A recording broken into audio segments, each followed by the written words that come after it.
AI and robots are limited in the sense that they are not sentient. They don't really understand the human social world. They can't be moral agents, and we want to be careful about what decisions they are allowed to make. And so we do want, where decisions are being made that are going to significantly affect humans. Now that might be, that might be in the home, might be in the classroom, it might be on the battlefield, but we want to ensure that there is meaningful human control of such decisions, because basically we don't want to hand those decisions over to an algorithm. It's funny you mentioned at the moment they cannot be a moral agent, but it is interesting as a concept. Actually, later in this conference, you're going to hear from Ben Goertzel, who is one of the co-creators of the amazing Sophia robot. And I don't know if any of you have seen the videos of that. I'd recommend you do it and definitely catch Ben's talk. But I told him that when I first met Sophia robot, I felt two things. I felt excited and frightened. And do you know what he said? He said, "Sounds like you're falling in love." Okay, it's a flippant comment, but it is interesting because actually what started as an art project, how do you make the most human-like robot, does show us the potential for promise. What advice would you give somebody like the Maltese as they set about creating regulations that do that thing that the minister said, doesn't restrict creativity but enables the industry? Well, I think a useful ethical approach, there is an approach called value-sensitive design, and that, I think, is quite a useful way to go, so that you're thinking about what values you want your technology to embody. So, for instance, one might be concerned, so I think there are some concerns, for instance, about blockchain and the environment, so quite heavy power consumption, but you might think, well, we want to have we want to put environmental values in, we want to address that kind of concern. Or we might say we value privacy very much, you want to think both to look at how the technology is going to impact on those values, but also identify what the values are in the first place. I think also in the UK, the House of Lords had a long select committee looking at the ethical implications of artificial intelligence. And I think that is, again, a useful way to go. So interviewing a lot of people, looking at the detailed opinions about where the concerns are, how they might be addressed. So I think that kind of fact-finding thing would be a very useful basis. That's also a good basis. And actually, I know that's the basis of which Malta approached the VFAA regulations. They did a lot of very transparent, very public consultations. But you mentioned values, and Minister, I'd be quite interested because I recently saw you doing some trade promotion work in Africa, but where you focused on the values and the importance of diversity. And I was quite impressed by that as part of trade initiatives. Can you tell us about that? Well, I think first and foremost that the African continent presents to Europe especially a lot of opportunities. I mean, we look at Africa maybe from a political perspective on the issue of migration, because we have an issue with migration, but really and truly, if we go further, we see that there are a lot of opportunities even in these areas for us to take, and they are available there. But then there are other issues that, for example, with development and with how we project our overseas development assistance, and how even AI can play an important role in remote areas where there is lack of access for health and for other facilities because of lack of development in remote places. So I think this can be used in favor of the people. Then there will be another issue that might be also discussed, which is human rights in AI. Because after all, it's at the beginning there is the human element that is inputting, so to speak, if I can use the terminology. And so there might be bias of those who are inputting into the system, and how we can also defend human rights. And maybe the United Nations would like to be involved in that, to make sure that rule of law, the other principles, other values, human rights are defended also when using this technology. This is fantastic. This kind of thinking is happening in Malta. And but Amanda, do you want to comment on that? Yeah. Feel free. Well, again, you're saying about values. So I think that is, you know, that is the important thing, really. But whose values? I mean, whose are the right values? Well, that's why you need to consult more widely, I suppose. And actually, maybe, Lord Marlon, that's a great opportunity to come back to you, because you know, you've been an advocate for an incredibly large community, 2.3 to 2.8 billion people within the Commonwealth. But the question I have for you there is perhaps a little bit different. What are the political implications of this? Are there political implications we should consider? What of technological development? Yeah, is it a political tool? It's not a political tool. The struggle will be between how governments contain it, as I referred to earlier, and contain innovation into this fast-changing innovation in this world, and how they contain it for the benefit of human rights on the one hand, but also for the people in general, so that they feel protected and understand it more carefully. And that's to do with education, it's to do with some degree of legislation, and I think, as I said earlier, Malta are leading the way on it, to their great credit.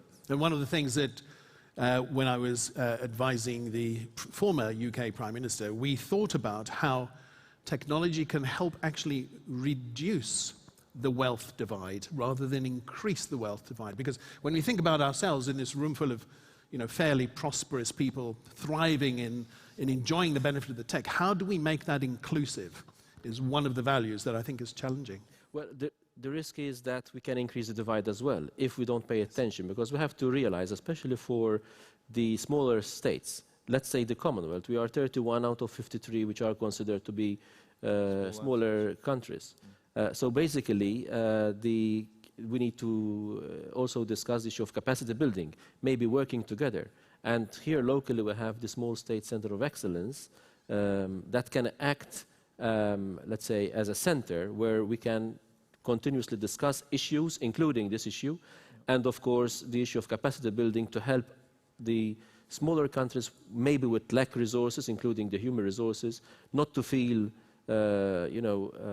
out of this discussion and left out, so to avoid the risk that, rightly so, you mentioned. Yeah. Well, as a smaller country taking advantage of the opportunity tech, you certainly are creating a great example here. Regrettably, we have run out of time. I know we could continue with this topic for a lot longer, but please put your hands together and thank my panel for their contribution today.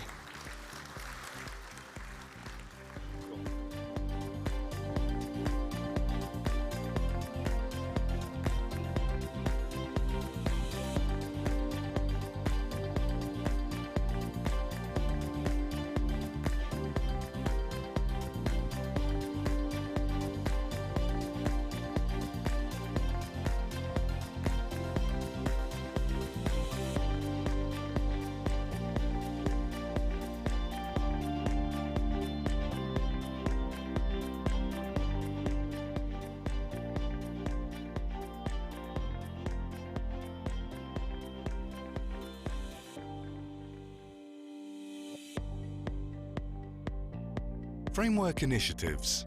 How should we regulate AI? AI development poses significant opportunities in a digitized business environment. But what of the risks? Alexei Dingley, Faculty of ICT, University of Malta. Olga Finkel, WH Partners. Denise Guarda, Ztudium. Gagan Singh, Cura Network.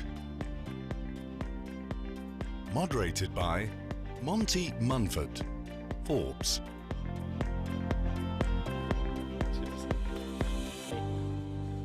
Good morning, how are you? How's your morning been? Has it been good? What? You can come back. We have quite an interesting subject, and we are one down. Which is a shame. If the guy comes, he'll join us. But I've been speaking to these three backstage, and I think we're going to have quite a spicy discussion. I don't think we're going to agree, but hopefully we're going to give something for you to take away. No bullshit, no puff. Tell us who you are for about a minute, each of you, beginning with you, sir, and then we will continue our discussion. Beginning with you. So my name is Dinesh Guarda. I'm CEO and founder of Studium, and I build an AI and blockchain software called BlocksDNA. And I'm as well working and writing a lot about these things. I have 2 books coming on blockchain and AI, and I'm working very close with governments and institutions worldwide on these areas. Thank you. Olga. Hi, I'm Olga Finkel. I'm a curious individual of being a computer scientist turned to the dark side and becoming a lawyer. I run the law firm, WH Partners, and we squarely focus on new economy, digital economy, and legal and regulatory issues around it. Hi, I'm Alexei Dingley. I'm the head of department of the Artificial Intelligence Department at the University of Malta. I'm also part... Hello. I'm also part of the Malta.ai task force, and I take care of the working group dealing with jobs and education. Thank you very much. A round of applause, please, for our final attendee. Bravo. Tell us who you are. Hello. Yeah, good. So, sorry for being late. My name is Gagandeep Singh, and I'm an investment banker, an investment consultant, and a growth phase expert. So we help companies grow from an idea stage to an actual company with a business model that turns them into worth millions of dollar valuation. And yeah, we work with a lot of prominent people around the globe. And this is just a brief. We can talk more off stage. Thank you very much. I'm going to start it off with you, sir. Great writer, thought leader, authority, etc. And backstage you said, AI scares me a lot. Now that's quite a statement from someone that's in the middle of AI and clearly has access to a huge amount of data. Why do you say that? Well, my book is called The Next Tsunami, one of my books, question mark. So I think we are probably in the most challenging time of mankind for various reasons. So it scares me because as an AI technologist, someone that is building AI and someone that is researching, actually teaching as well, one of the things I've been seeing is that no one has actually clue about what is happening. But so that's the first thing. So if you're not clue, we're already putting all of this in the hands of very few people. So point 1. Point 2 is that there's not only the challenge of artificial intelligence. So at the moment, we only have a very, very inceptional area of machine learning. We're not even in AI. We are in the beginning. But at the moment, even with machine learning, we are already creating bias, fake news, and manipulation of data, and a lot of things that are creating a lot of disruption around the world. If you look at what happened in the last 3 years, it was all created by manipulation of data, from the US elections to what is happening in Europe, and a lot of other things that I'm not going to talk. So there's already things happening purely on manipulation of data. But the challenge is then we start applying AI to healthcare, AI to countries. For instance, there's experimentations in countries creating a social score for an entire country. So as you can imagine, if you have a social score for the entire country, who has control of the code of the social score can actually kill people, manipulate people, and do a lot of things. So you can understand why I'm scared. And as well, someone... Well, it sounds to me that you're scared because it's already happened. No, it completely happened. It's already happened. No, this is not in 5 years, it's now. Absolutely. Yeah. And it's quite scary at that level. So we're going to have to kind of put our finger into the dike or try and stop the tsunami. I think not stop the tsunami, we have to surf it, which is not a single thing, because we cannot stop it. Because we are using all the data, we are using all these devices. The problem right now is that 90% of this data, for instance, if you look at Facebook, Facebook has more control of data than and information and wealth than any time of history of mankind. And 60% of the board of Facebook is controlled by one person, Mark Zuckerberg. I have nothing against the guy, I admire him a lot, but he controls more than any other government, any other person in the planet. And this is just social media data. Sounds like a James Bond film, right? It is a James Bond film. Olga, risk. Well, I'm quite scared of doomsday as well, and I think it is not possible to stop the tsunami. As you're saying, we have to see what to do about it. And I think now we are in the right time, maybe a little bit late, but still I think in the right time to do something about it. And how do we do that? And today, if we look closer to what is happening today and the applications that we use today and the decisions that today's narrow AI, which is very far from being intelligent in the sense of the word that we use for human intelligence, very far, even those quite non-intelligent systems taking decisions that make a lot of impact on lives of individuals, of countries, of society, be it election, be it a decision whether I'm going on bail or not. All this affects us. And if we look into this, I think one of the risks that we need to address already as soon as possible is the feature of the AI system, especially those based on machine learning, on learning-based AI system, is that it is effectively a black box. There is a decision, it affects us, but we don't know what's inside. It's effectively a black box, and I think it's a big risk that needs to be addressed. And another thing is bias that you already mentioned. Probably the worst thing about the bias is that we are not even aware if it's there. Because if we are aware, we possibly can do something about it. We can train on a different data set. We see what to do about it. But if we are not aware, we cannot do anything about it. Well, I think it's because the people that create AI are white and they're men, and they're pretty fucked up. Yes, absolutely. And I think this is something that will differentiate systems developed in different regions and different cultures around the world. The ethics that they have for the system that they accept as a society. So I ran a panel in Bratislava in the summer last year, and I met a UN ambassador, a very young Anglo-Indian girl, about 21. And what she told me, you know, it was insane. There's stories about kind of black guys or Indian guys going to a hand dryer and it doesn't work. The white guy puts his hands in, it dries. I mean, this stuff is mental. Do you know what I mean? Yeah. I think it's the work of the devil, the whole thing. It's terrible, yes, but you're an optimist. Go to Moral Machine and see that some people prefer to save in driverless cars pregnant women, and some people prefer to save dogs. Absolutely. So it says a lot as well. No, fair enough. But you're an optimist. Was it a compliment when you called me fucked up before? Not you. Okay. Just general. Well, kind of. No. But the reality is that, you know, AI is here. I mean, it's something which we cannot ignore, and it will happen. I'm very much optimist. I mean, if you think about bias, most of the data sets which we use are data sets which existed before as well. So probably there was bias already. It's just that we didn't know that it was a biased data set. But now, also thanks to AI, we're realizing that it's biased. It's true that there are these issues, and that's why there are new fields like explainable AI, whose task is precisely to explain why the AI took that decision. So we're moving away from these black boxes. Of course, most of the AI, especially when you speak about deep learning, which is the most advanced at the moment, is pretty much a black box. But we're looking into that black box to open that black box and understand why certain decisions are being taken. Can I ask you what you mean by black box? Like a Pandora's box? A black box? No, it's not a Pandora's box. Well, it probably is. But technically they're learning systems where you give it an input and you give it an output. Of course, we're training them, but we're not sure what's happening inside there. Right. So why is the AI taking a particular decision and not another decision?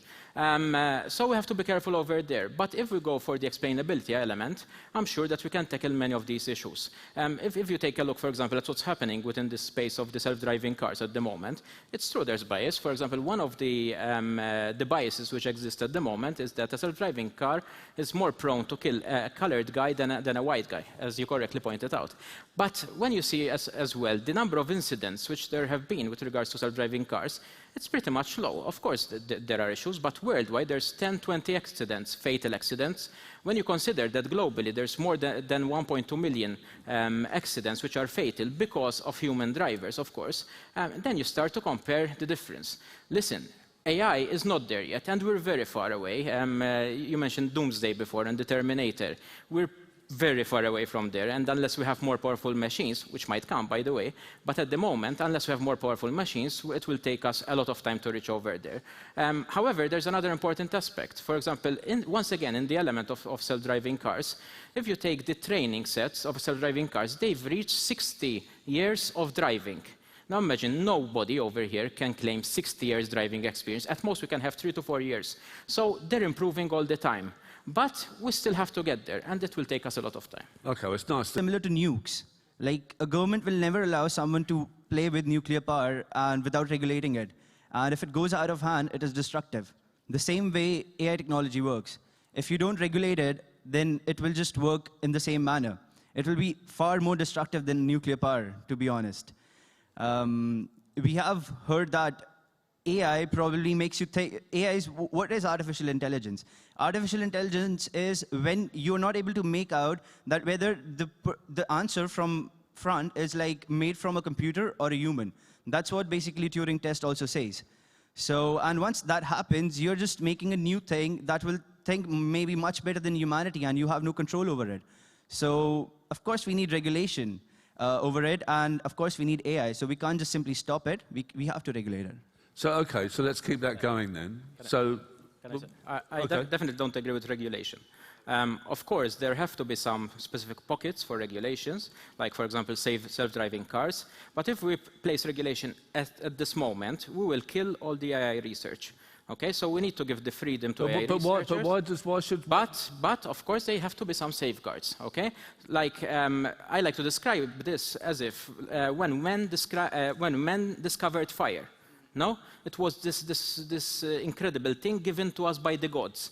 A lot of people did not explain fire, did not understand fire, and then slowly we tried to understand it, harness its power, and of course use it in the best way possible. And AI is exactly the same. We've just discovered fire, or AI, whatever you want to call it. Some people know how to use it, utilize it. We have to spread it, but we have to be careful as well. Well, maybe some people are going to get burnt by it. There will be people as well. Exactly. Yes. Let me go back to you about... let's carry on regulation, because that's the topic. It appears that we have a runaway train here, and we need to put some tracks and some signals and boxes on there. In my opinion, I think that's totally right. Do you believe how do you think regulation will affect it, and how should it be done? See, regulations are done in a way like every single industry is regulated. You keep a safeguard, you keep a watch on it, and you set some certain certain codes of conduct, basically. And this is how it will work in this artificial intelligence as well. Like, you have to take care, like, at what scale the research and development is being done. And yeah, this is... But I mean, I disagree with you. Just because there's regulation doesn't mean it stops creativity. Well, depends on the amount of regulation. Let Olga. Okay. We just have different interpretation of what the word regulation means. Regulation does not mean and does not need to mean a straitjacket, right? Yep. The creativity should be there. And I think we should remember that law and regulation itself does not really regulate technology. Never. It regulates functional relationship in society between various individuals and entities in the society. And what it tries to do, regulation, is tries to preempt and prohibit or inhibit negative outcomes. So that's exactly what we need to do. We need to see what potential risks are, what kind of negative outcomes, and some of them can actually be unknown, and this is the problem, and try to put them within the... So we need a sweet spot, right, between creativity and regulation and behavioural change. Dennis? I'm more radical, okay? So I'm not disagreeing with what was said. So I think the problem, you mentioned fire and the regulation, but the challenge is that, so if you look at from a pure construction of artificial intelligence or machine learning, which we are still in the basics, like you said, at the moment, there's 10 companies in the world that control all the production of creation of artificial intelligence worldwide. And these companies not only control the creation of artificial intelligence, but they create as well the data that comes out of this creation. And the very important thing is that if you look at history of mankind, when the fire was invented, there was still an evolution of mankind. At the moment, for instance, I have a multimillionaire that I work with that spent $1 million to rejuvenate his body using the most advanced technology. We are creating superhumans now. So I'm sorry, I want to be even more bombastic on this, and I want to alert, because this is advancing very, very fast. And I'm as well an academic, so I'm researching as well this.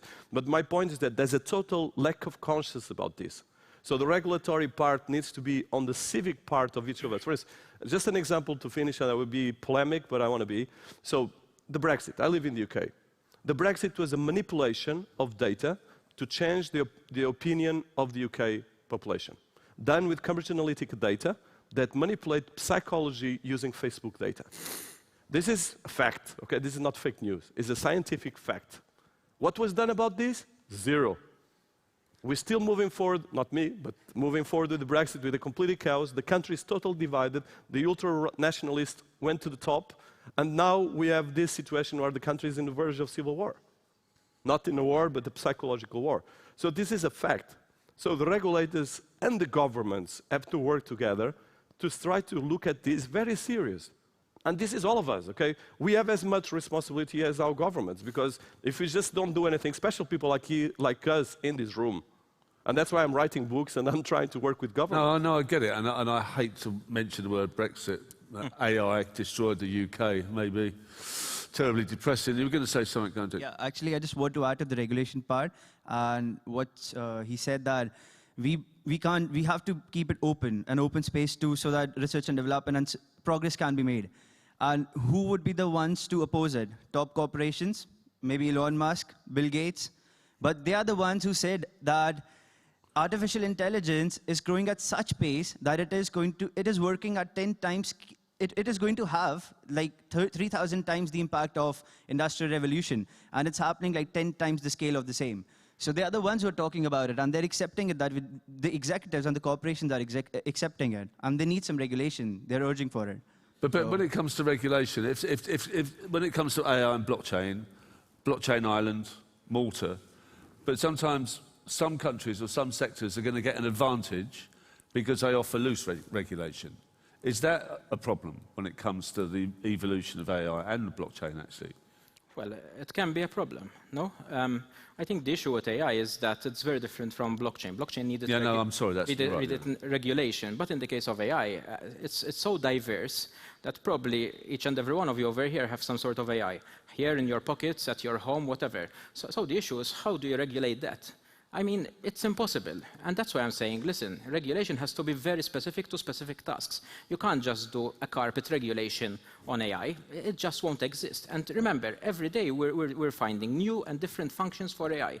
And that means that we have to look at individual cases on a case-by-case basis. I agree that we need to look into individual cases, but we also see the big picture. We must see the big picture, otherwise we'll never preempt the doomsday that we're talking about, so we have to do it. And zooming in maybe to a detail, I think if I can single out one thing that I would want to see in the regulation is that the principle that the proverbial buck stops with someone. Not with something, but with someone. Because if it's something abstract system that doesn't have a concept of understanding of what loss of human life is or freedom, then it's completely useless at all. So this kind of parameters we must have. But at the same time, we should not delude ourselves and think that it's easy to do. I think it's much more difficult to do comparing with blockchain or anything else for the reasons of the nature of AI. And we need to control it somehow. We need to try to, we're talking about in Malta potential of certification of the system. Yeah. But I think it's much easier said than done, because if the systems will be more intelligent than we are, how exactly are we supposed to certify them? And also they're changing all the time. Well, and the data changes all the time. So we have to be cautious about that. Making the example of Brexit, I mean, can you give us some any lights here? Are there any people doing anything about regulation? Is there anything awesome that you think's happening, or you've seen? I think maybe we're over time. It seems like a pretty important panel. There's a global AI group. Go on. There's a global AI group that's made up of some big corporations, and they're working on regulating it, and they're working on keeping a track of how things and advancement are done. So, yeah, people are getting aware of it and they know about it. It's just the cases that you just don't need to apply too broad a brush to it, and you have to keep a track.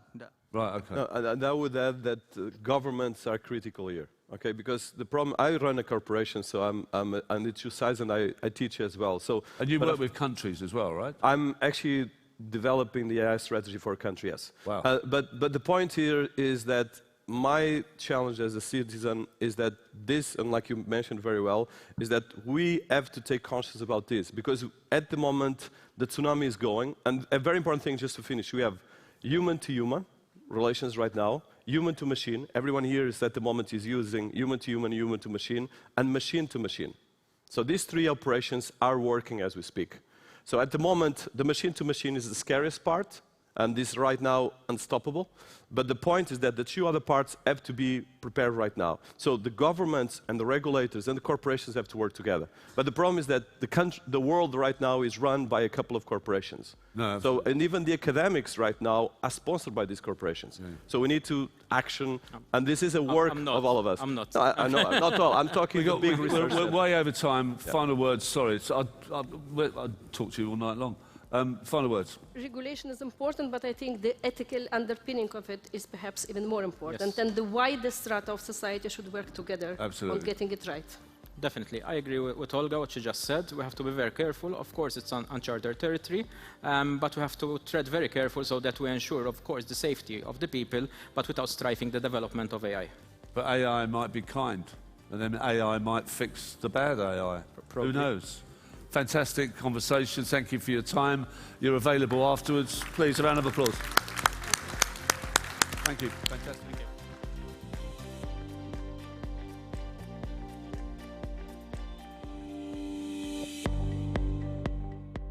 The current status of the DLT regulatory framework.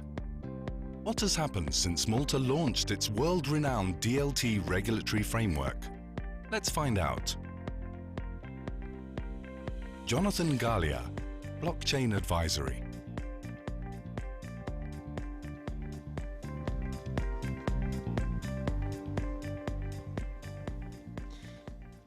Good afternoon, everyone. I'm painfully aware of the fact that we're very close to lunch hour, so I promise I'll keep this short and sweet to the point, and hopefully with a couple of good news as well throughout this presentation.